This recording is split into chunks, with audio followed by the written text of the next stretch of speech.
As we can, we want you out there at home to get the right information to apply to your family and in your life. So here we go. Dr. Rafferty, here's a statement, myth or fact. And you have to say myth or fact. I had somebody one time say false, true or false. I'm like, no, myth or fact. Here we go. I know, that's all right. Here we go, Dr. Rafferty. Myth or fact. Everyone should follow a proper eye health program that includes a regular eye exam, whether or not they're having any noticeable signs of problems. Fact. Please explain.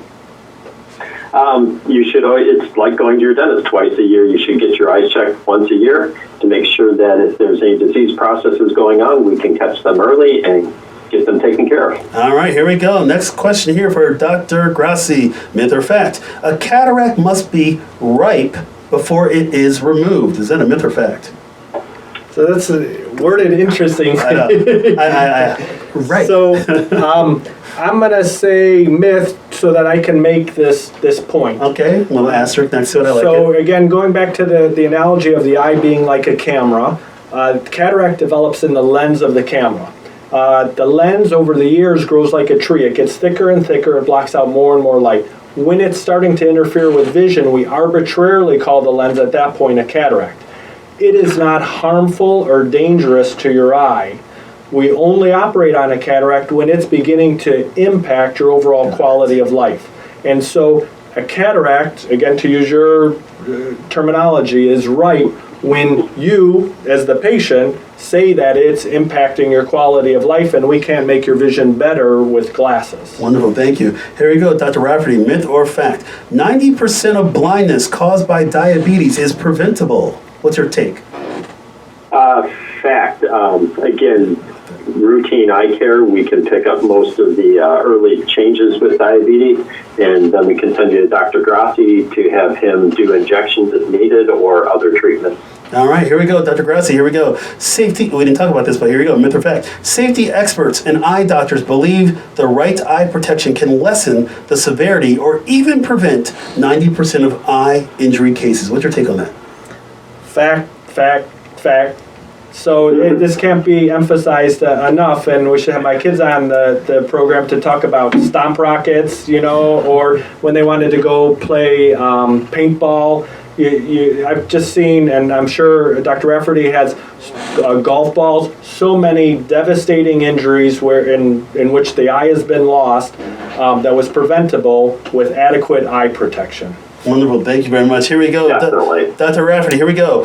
Here's a statement. In the case of chemical eye injury, the eye should be treated with at least 30 minutes of eye irrigation while awaiting ophthalmologic evaluation. Sort of true. Typically, it's about 20 minutes right now of straight irrigation before you go see your eye doctor. Wonderful, thank you. Here we go, Dr. Grassi, here we go. Vision loss does not cause a substantial social and economic toll for millions of people, including significant suffering, disability, loss of productivity, and diminished quality of life. I said vision loss does not cause that. Myth. Please explain. And just to amplify that, so when they've went and asked people who have lost their vision how much of their remaining life they'd be willing to give up to restore their vision, people are willing in general to give up about half of their remaining life, 50%, to have their vision back.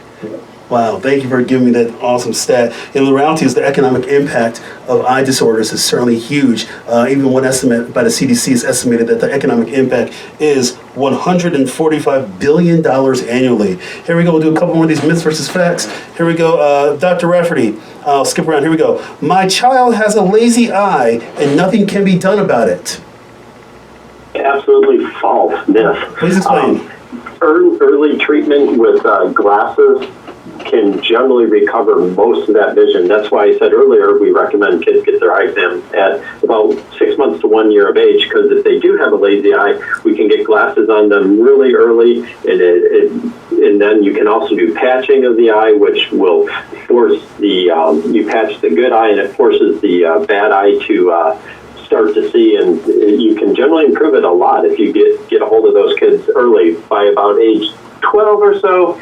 Much after that, you can't gain much vision, but when you can catch them at 1 or 2, you can usually get them almost back down to perfect normal vision and the lazy eye. Wonderful, thank you. And we'll do one more for Dr. Grassi. Here we go. Nothing can be done to slow the progression of age-related macular degeneration. Myth or fact? Myth. Please explain. Although this is a nuanced question and explanation.